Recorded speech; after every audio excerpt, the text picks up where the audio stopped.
தொடர்ந்து நம்மிடையே அரசியல் விமர்சகர் திரு சுமன் ஸ்ரீராமன் அவர்கள் இணைப்பில் இணைகிறார். வணக்கம் திரு சுமன் ஸ்ரீராமன், இணைப்பில் இருந்தமைக்கு மிக்க நன்றி.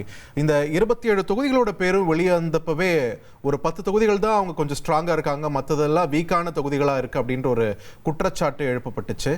முன்னாடி நம்ம கிட்ட பேசின விருந்தினர்களும் சொன்னாங்க இது இந்த தாமதத்திற்கு காரணமாகவும் இது முன்வைக்கப்பட்டது. இப்போ பட்டியல் வெளியாகி இருக்கக்கூடிய நிலையில திரு ஸ்ரீனிவாஸ் டபுள் டிஜிட்டுக்கு வந்துருவாங்கன்னு சொல்லியிருக்காரு. உங்களோட பார்வை என்ன? டபுள் டிஜிட் அட்டைன் பண்ணிடுவாங்கன்னு நினைக்கிறீங்களா இந்த முறை பாஜக இந்த பட்டியலை பொறுத்த வரைக்கும்? மொமெண்டம் இருந்தால் நிச்சயமா டபுள் டிஜிட்டுக்கு வரதுக்கான வாய்ப்பு இருக்கிறது. சில தொகுதிகள் நிச்சயமா இவங்க இன்னும் பெட்டர் தொகுதிகளை வாங்கி இருக்கலாம், 1-2 தான். அதை தாண்டி பெரிய வித்தியாசமா நான் பார்க்கல.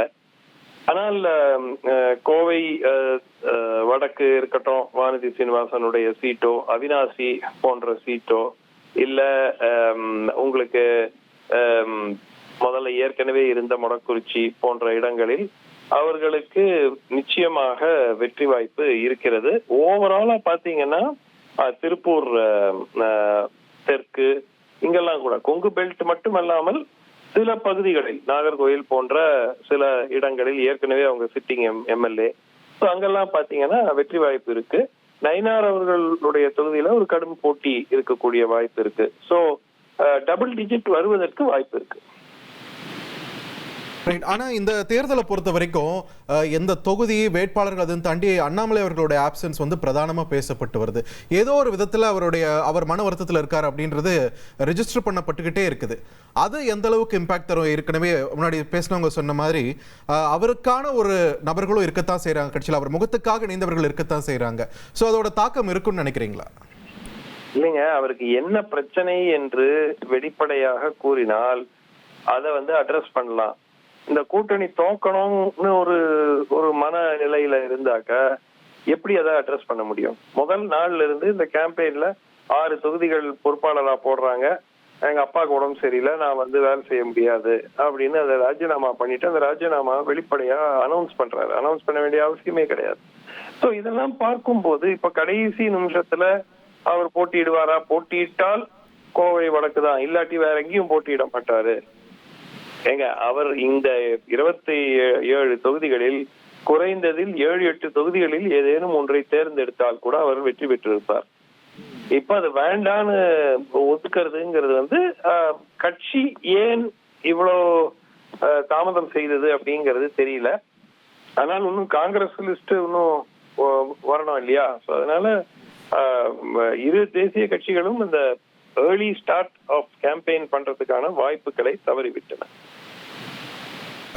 இது தவறவிட்ட வாய்ப்பு களத்துல வாக்குகள்ல எதிரொலிக்கும்னு நீங்க நினைக்கிறீங்களா? வாக்குகளில் எதிரொலிக்கிறதுக்கான வாய்ப்பு இருக்கு, பட் பெரிய டிஃபரன்ஸ் இருக்காது. ஒரு 3 நாள், நாளைக்கு அவங்க வேட்புமனு தாக்கல் செய்யலாம், இல்ல திங்கட்கிழமை கடைசி நாள் அன்று செய்யலாம். சோ பெரிய டிஃபரன்ஸ் இருக்காது. பட் இந்த கன்ஃபியூஷன் பப்ளிக் மைண்ட்ல என்னன்னா இந்த மாதிரி அடிச்சுக்கிட்டு இருக்காங்க அப்படிங்கிற ஃபீலிங் பப்ளிக் மைண்ட்ல நிச்சயமா இருக்கும். ஏற்கனவே கூட்டணி கட்சிகள் தான் இரு பிரதான கட்சிகளினுடைய வீக் லிங்க். திமுக தரப்பிலையும் கூட்டணி கட்சிகள் தான் வீக்கு, அதிமுக தரப்பிலையும் கூட்டணி கட்சிகள் தான் வீக்கு. அந்த இமேஜை இன்னும் கொஞ்சம் வலுப்படுத்துற வகையில இது அமையும். Just that I want to add one more question. இந்த இரு கட்சிகளுமே, தேசிய கட்சிகளுமே, பாஜகவா இருக்கட்டும் காங்கிரஸா இருக்கட்டும், தேர்தல் பிரச்சார களத்துல ஒரு பக்கம் எடப்பாடி பழனிசாமி அவர்களும் இன்னொரு பக்கம் முதல்வர் ஸ்டாலின் அவர்களும் பிரச்சாரத்தில் இருக்கும்போது வேட்பாளர்கள் பேர் தெரியாம இந்த சின்னத்துக்கு வாக்களிங்க அப்படின்னு சொல்லக்கூடிய ஒரு நிலையை தான் நேற்று வரைக்கும் நம்ம பார்த்துக்கிட்டு இருக்கோம்.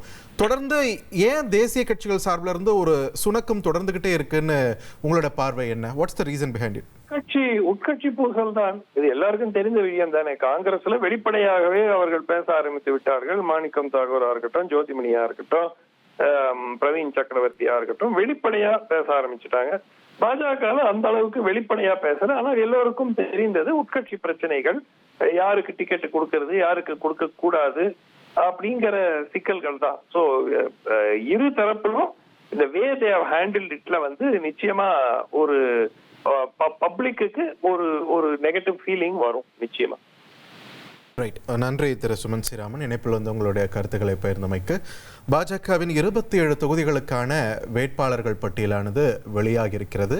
நிறைய எதிர்பார்த்த முகங்கள் எதிர்பார்த்த தொகுதிகளில் களமிறங்குகிறார்கள் அப்படின்றதையும் பார்க்க முடியுது. இன்னொரு பக்கம் பாஜகவின் முன்னாள் மாநில தலைவர் அண்ணாமலை இந்த தேர்தலில் போட்டியிடுவாரா அப்படின்ற ஒரு கேள்வி தொடர்ந்துகிட்டே இருந்துச்சு. இல்லை, அவர் போட்டியிடலை அப்படின்றது இந்த பட்டியல் தற்பொழுது தெளிவாகி இருக்கிறது. யார் யார் எந்தெந்த தொகுதிகளில் களமிறங்குகிறார்கள், அவர்களுடைய வெற்றி வாய்ப்பு எப்படி இருக்கிறது என்பதை நோக்கிய பயணத்தை தற்பொழுது பாஜக தொடங்கியிருக்காங்க. லேட்டாக இருக்கு, but still late to the பார்ட்டினாலுமே they are joining the gang அப்படின்றத நம்மளால பார்க்க முடியுது. இனி செல்லும் இடமெல்லாம் செய்தி. தந்தி டிவியின் வாட்ஸ்அப் சேனலை ஃபாலோ பண்ணினா செல்ல இருக்கும் இடமெல்லாம் செய்தி. இதோ QR கோட், இப்பவே ஸ்கேன் பண்ணுங்க, ஃபாலோ பண்ணுங்க.